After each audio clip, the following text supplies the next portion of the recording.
extradição entre os países envolvidos. Nós temos 202 países reconhecidos pela ONU e apenas 21 tratados específicos de extradição assinados. O que acontece? Há um caso famoso, que é o caso do Ronald Biggs, que todo mundo diz, sem conhecer o direito internacional, que o Ronald Biggs não foi extraditado porque ele era casado com brasileiro e tinha filho brasileiro. Não é verdade. Primeiro que o Ronald Biggs nunca se casou com a Raimunda Correia. A Raimunda Correia foi uma bailarina que ele conheceu na Praça Mauá, com quem teve um relacionamento, e um filho, que é o Mike do Balão Mágico, que fazia com o Jairzinho, Simoni e o Toga aquele programa, Balão Mágico. Muito bem, ele tinha um filho, mas se aplicava o caso à súmula 421 do Supremo. O Supremo Tribunal Federal, numa súmula 420, diz: não se impede a expulsão, não se impede a extradição do estrangeiro casado com brasileira ou que tenha filho brasileiro, que ele vai e volta. Tem súmula específica para esse fim. Súmula 421 do Supremo. Na verdade, o Ronald Biggs não foi extraditado porque Brasil e Inglaterra não tinham tratado de extradição.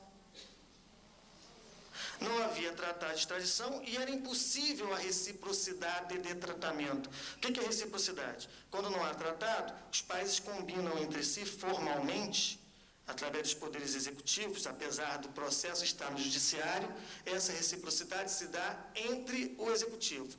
Eles fazem um acordo para aquele caso em concreto. Me entrega o Ronald Biggs, que eu me comprometo a entregar no futuro um criminoso que venha para a Inglaterra. A Inglaterra até tentou a reciprocidade de tratamento, nesse caso amoroso.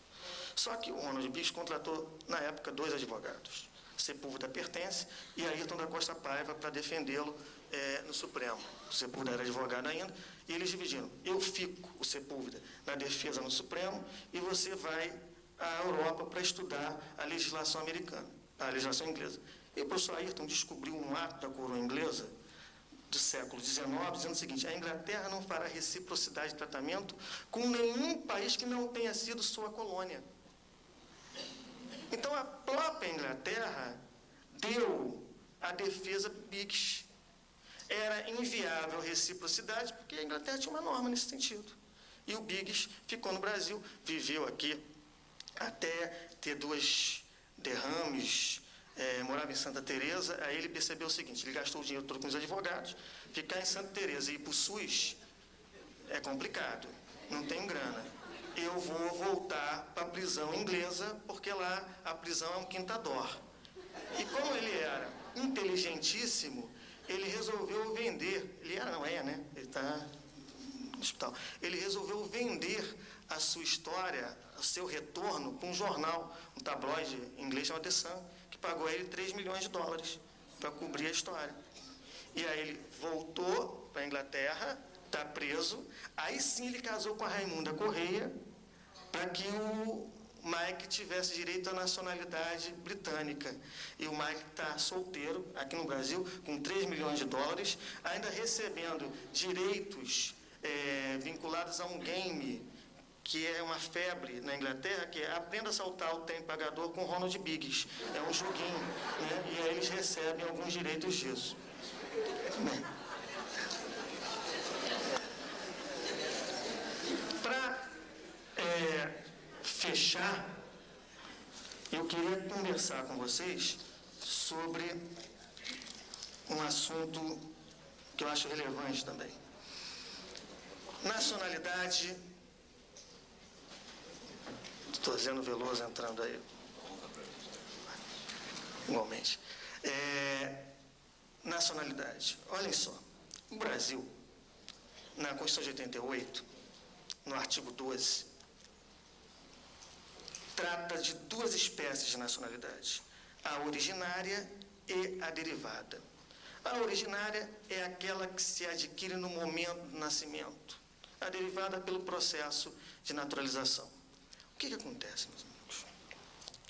O Brasil tem uma, eu diria, orgia constitucional, porque nós tivemos a Constituição de 1824, a Constituição de 1889, 91, a Constituição de 34, a Constituição de 37, a Constituição de 46, a Constituição de 67, a emenda de 69, que mudou do primeiro ao último artigo, então não é emenda, é a Constituição, e a Constituição de 88, ou seja, 8 Constituições, e essa atual Constituição, com 46 já emendas, se não me engano.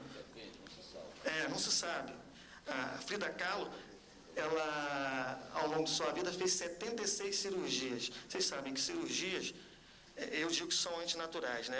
A gente faz, mas a medicina que acabou avançando para a gente resolver problemas, mas elas não são naturais.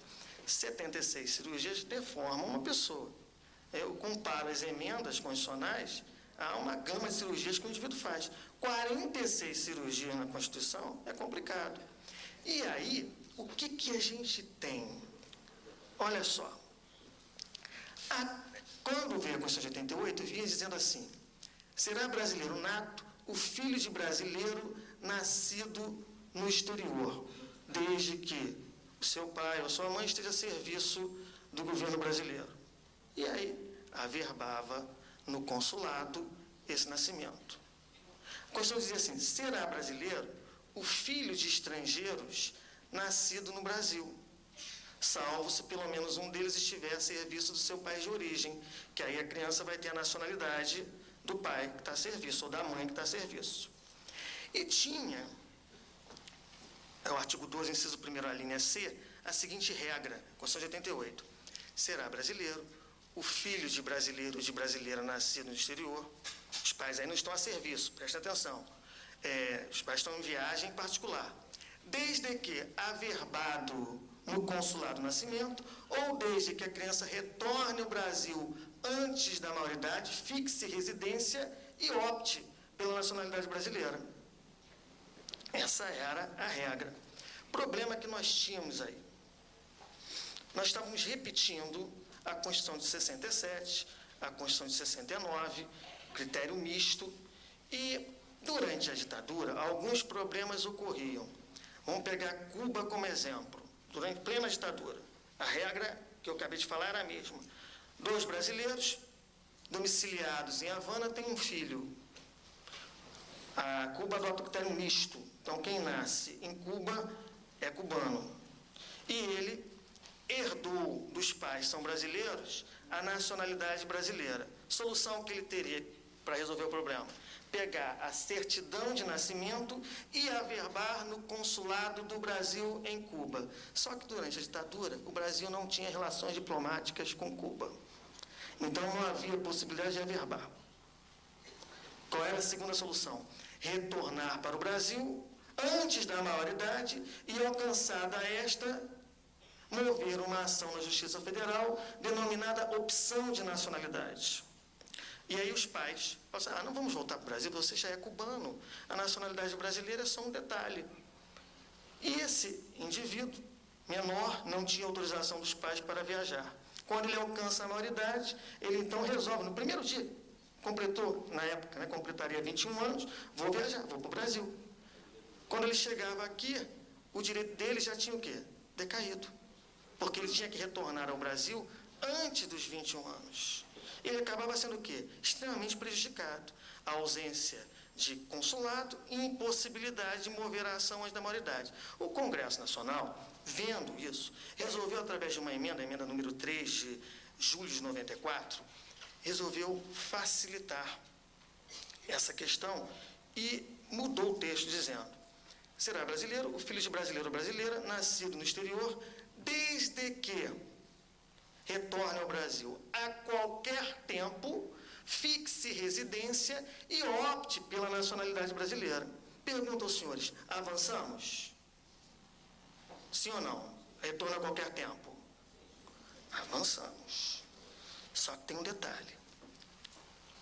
Tiramos do texto o registro consular. Direito constitucional é direito público. Interpretação restritiva. Tudo aquilo que a lei omite, proíbe. Se eu retirei do texto o registro consular, significa que o consulado não pode mais, através do registro, conceder a nacionalidade. Uma falha complicada. Até dizem que quando estavam aprovando essa emenda, estavam de olho também no aumento do salário, e aí um olho com placar, um olho para o outro, acabou surgindo esse problema. Qual o efeito prático disso? Surgimento de filhos de brasileiros sem nacionalidade. Porque nós temos aí um direito subordinado a uma condição suspensiva.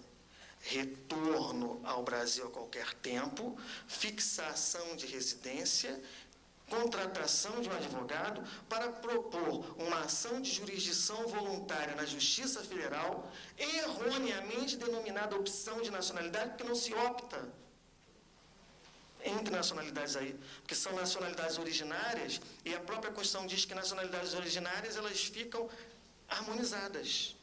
Na verdade, o Congresso cometeu um segundo erro, que deveria falar assim: retorne ao Brasil e solicite a nacionalidade brasileira. Usou erroneamente a expressão opção. Pois bem, então, vou contar, para fechar, um caso. Vocês sabem que o Ronaldinho Fenômeno foi casado com a Milene, né? E a Milene grávida, dá dano moral, Leone? Não, né? Eu vou falar assim, um fenômeno, a rainha da Baixadinha. Eles são brasileiros, domicílio no Brasil, na Barra, e domicílio na Itália, na época, em Milão. Leigos, não conhecem o direito, pensavam que a nacionalidade se adquiria tão somente pelo solo. E aí a Milene disse assim: por que a gente não tem o nosso filho na Itália para ele ser europeu? Aí o Ronaldinho, brilhante. E aí a criança nasce em Milão. Vejam, nasceu em Milão, certidão de nascimento. Certidão de nascimento não concede nacionalidade a ninguém. O que concede nacionalidade é o critério. A certidão de nascimento determina a naturalidade.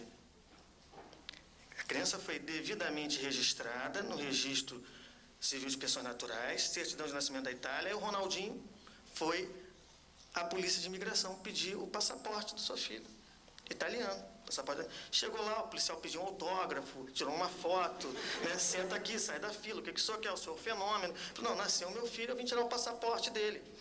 Aí, deixa eu ver a documentação. Mas o senhor é brasileiro, sua mulher é brasileira. E a lei italiana diz assim: será italiano o filho de italiano ou de italiana, onde quer que venha nascer. E não será italiano o filho de estrangeiros nascido na Itália. Então, o seu filho não é italiano. Ele, como assim? Ele não nasceu aqui? Mas a Itália adota o critério do ius sanguinis. Aí ele encostou ius sanguinis. Procure seu advogado. Procure seu advogado, que ele vai lhe explicar bem essa questão. Aí ele procurou o advogado deu a orientação, e ele foi ao consulado. Era, na época, o cônsul era o Eduardo Seixas. Eles são amigos, óbvio. Ele chegou e o Eduardo falou para ele: olha só, eu posso registrar o seu filho aqui, dá uma certidão. Só que na certidão vai ter lá embaixo, é modelo padrão, há um manual de serviço consular do Itamaraty. Quem quiser baixar depois, www.mre.gov.br,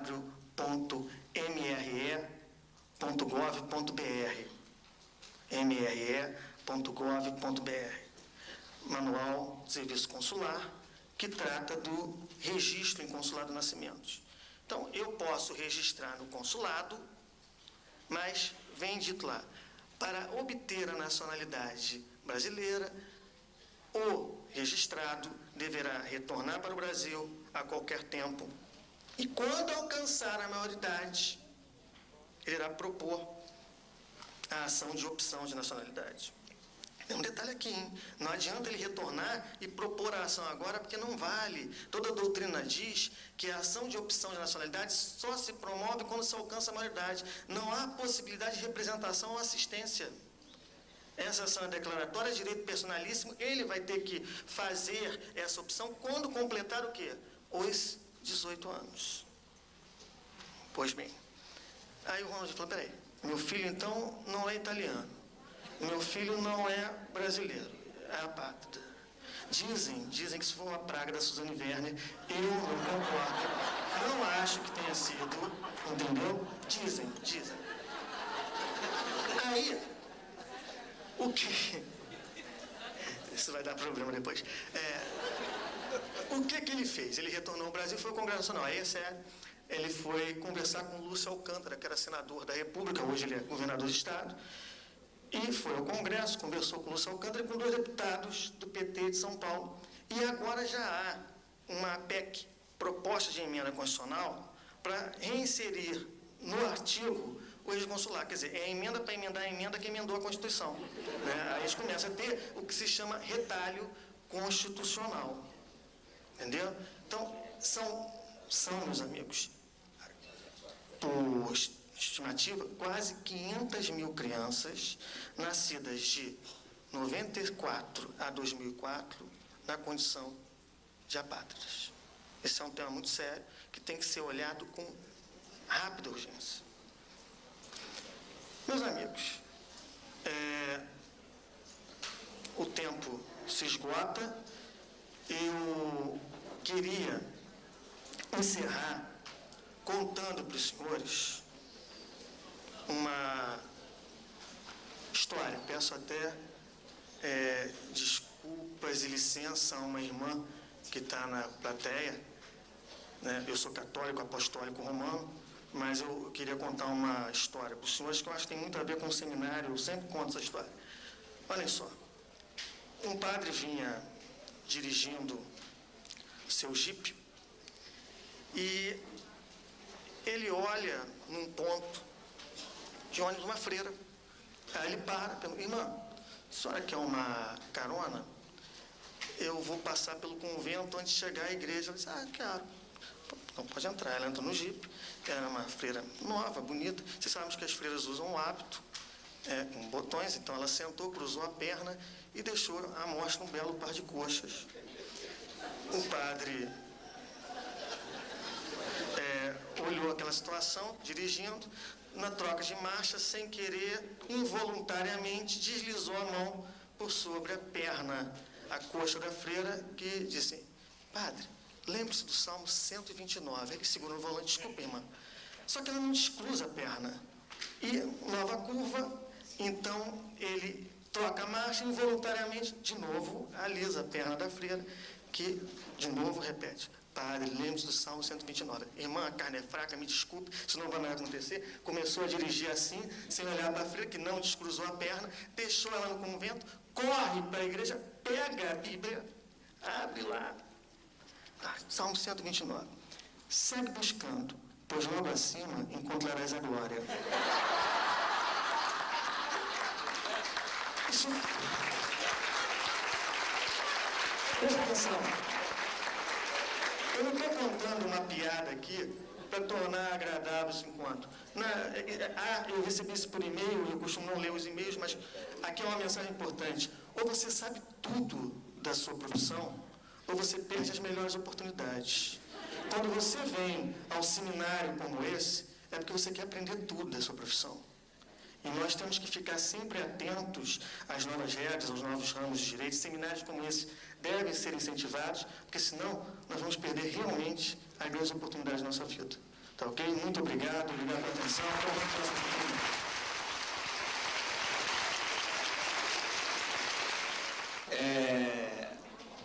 Parabéns, professor Vitor, a palestra foi brilhante. Eu anotei tudo que tinha aqui, que eu não entendo nada de direito de família internacional, aprendi muita coisa. E, graças a Deus, todas as perguntas foram dirigidas para Vossa Excelência, até porque eu não saberia respondê-las. Nós temos muitas perguntas aqui. Eu pediria que Vossa Excelência selecionasse pelo menos umas 3 perguntas, né? Ou umas 4. Já entendi. A história é o seguinte. É uma mulher, né? Tem 19 anos, vive no Brasil, registrada. E, pelo que eu estou entendendo, o casal quer adotar essa criança, quer dizer, essa mulher, para que ela possa ter a nacionalidade alemã, porque a Alemanha dá ao filho adotivo a nacionalidade, ela teria o passaporte da União Europeia. O problema aqui é verificar o seguinte: ela tem 19 anos, né? Tem 19 anos e está registrada. Ela tem paternidade reconhecida. Me parece que não há possibilidade dessa adoção. Você tem que trabalhar aqui com o Estatuto da Criança e do Adolescente, né? Para menores e para maiores, você tem legislação própria. O caminho seria usar aquela SEJA, tá? Para fazer uma habilitação de matrimônio. Eu tenho até aqui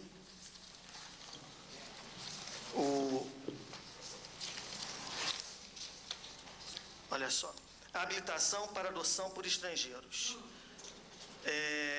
Há um ato do desembargador Tiago Ribas Filho, que diz que os pretendentes à habilitação deverão primeiramente procurar em seu país a autoridade central e o organismo autorizado para iniciar o procedimento que os habilita a uma adoção estrangeira. Para a habilitação no Rio, o dossiê elaborado no país de origem deverá ser encaminhado à SEJA, Autoridade Central Estadual, situada na Avenida Erasmo Braga, 15º andar, Erasmo Braga, 115, 2º andar, corredor B, sala 202, lâmina 1, Rio de Janeiro. Isso aqui é endereço, besteira. Bem, qual é o caminho? Ela tem que procurar a autoridade central lá na Alemanha para fazer o pedido de adoção por lá. E feito esse pedido de adoção, se a legislação alemã permitir, isso é encaminhado para a SEJA aqui no Rio de Janeiro, para que ela então possa obter a documentação no consulado alemão. Eu não sei se a legislação alemã vai permitir essa adoção, já que ela tem 19 anos. Vejam que aí a regra é bem clara, tá? Aqui, eu vou repetir para os senhores. Ela terá que procurar, os pretendentes deverão procurar em seu país de origem a autoridade central, para que se inicie o processo que os habilitará a uma adoção estrangeira. Vamos lá.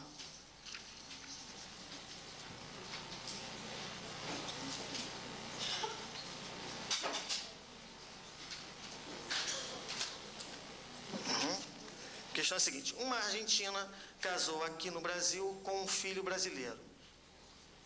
Casou aqui no Brasil com um brasileiro e tem um filho, 4 anos. Se eles se separarem, pode a mulher argentina voltar para o seu país de origem com o seu filho, que é brasileiro? Terá ela direito à guarda do filho brasileiro, caso vá para a Argentina? Olha só, aqui a questão é separação, né? E na separação, quando tratarem da guarda, ela vai ficar com a guarda e o marido vai ficar com a visitação. Ela com a guarda pode se retirar do país, pode ir para a Argentina. O problema é dar eficácia a essa visitação. Esse é um caso muito comum no direito internacional, muito comum mesmo. E a briga aí é exatamente pela guarda, porque o pai que vai ficar no Brasil sabe que dificilmente vai ter contato com essa criança se ela for embora, vai para outro país.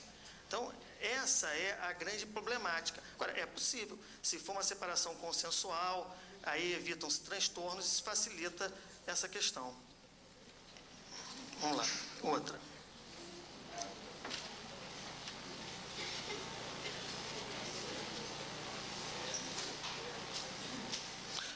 Se a pessoa é casada no exterior, mas casa novamente no Brasil, tal matrimônio não será considerado putativo para o cônjuge de boa-fé? Ou seja, para o outro cônjuge brasileiro que não sabia do primeiro matrimônio? Sim, claro.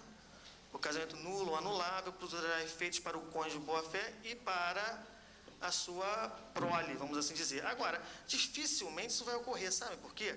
O estrangeiro, para casar aqui no Brasil, ele vai ter que pedir uma certidão no seu consulado que declare seu estado civil. Essa é uma regra. Qualquer cartório, quando o estrangeiro chega lá, diz: eu quero casar com uma brasileira. O cartório diz: traga uma certidão do seu consulado dizendo qual é o seu estado civil. E aí virá uma certidão que ele é casado. E aí, sendo casado, fica impossibilitado o novo matrimônio. Outra. As 500 perguntas. Vamos lá. Aqui. Como fica a situação, por exemplo, do filho do Ronaldo para viajar? Ah, tá. É a questão do Ronaldinho. Como fica a situação, por exemplo, do filho do Ronaldo, Ronald, para viajar? Como é expedido o passaporte? Olha só, ele não é... Bem, na época funcionava de um jeito, com a interferência do Ronaldinho, já um outro procedimento agora. Se ele é apátrida, só há um caminho: passaporte para estrangeiro, de cor amarela, essa cor é universal, que é o passaporte que se dá a quem não tem nacionalidade ou nacionalidade não determinada. Em verdade, o Brasil não diz que ninguém é apátrida. O Brasil diz que o indivíduo é de nacionalidade indefinida e dá um passaporte amarelo. A Itália faz o mesmo, dá um passaporte amarelo. É triste esse passaporte, porque onde você chega, em qualquer lugar do mundo, quando você puxa esse passaporte amarelo, a polícia de imigração afasta, deixa você no lado, para poder examinar com cautela. E vários são os motivos. Primeiro, a cor, né? O passaporte amarelo é da mesma cor do certificado de vacinação contra a febre amarela. Que lembra praga, peste, coisa ruim. Então, já fica estigmatizado. O segundo aspecto, que aqui merece ser comentado, é o seguinte: se eu deixo ele entrar no meu território e depois tenho que deportá-lo, em regra eu deporto ele para o seu país de origem ou para um país que queira recebê-lo. Se ele não tem nacionalidade, eu vou deportar ele para onde? Entenderam? Qual é o caminho? O caminho é ou impedir a sua entrada. Vejam, há um aspecto relevante. Quando o estrangeiro chega com a documentação toda em ordem, caso da pátria, passaporte amarelo, documentação toda em ordem, a Polícia Federal pode, a seu critério e sem necessidade de motivação, ato administrativo que independe de motivação, você vai dizer, inconstitucional. Não é, acontece toda hora no aeroporto internacional. A Polícia Federal impede a entrada, faz com que o estrangeiro volte para a aeronave e retorne para o país de onde veio. No caso da pátria, pode ser feito isso. Ou então, há um comprometimento no passaporte estampado do país que expediu aquele documento de que irá recebê-lo. Então, a Itália faz isso, dá o passaporte da pátria para um carimbo. Em caso de deportação, expulsão, ele pode voltar para a Itália, eu recebo esse indivíduo. Entendeu? Então, tem essa saída. Outra.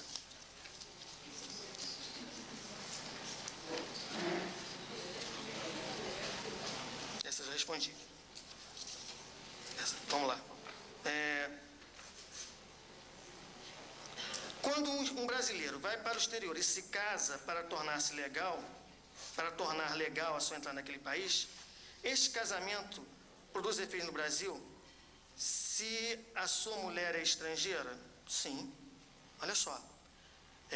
Eu saio daqui, vou para os Estados Unidos e lá eu me caso com um americano. Eu não, né?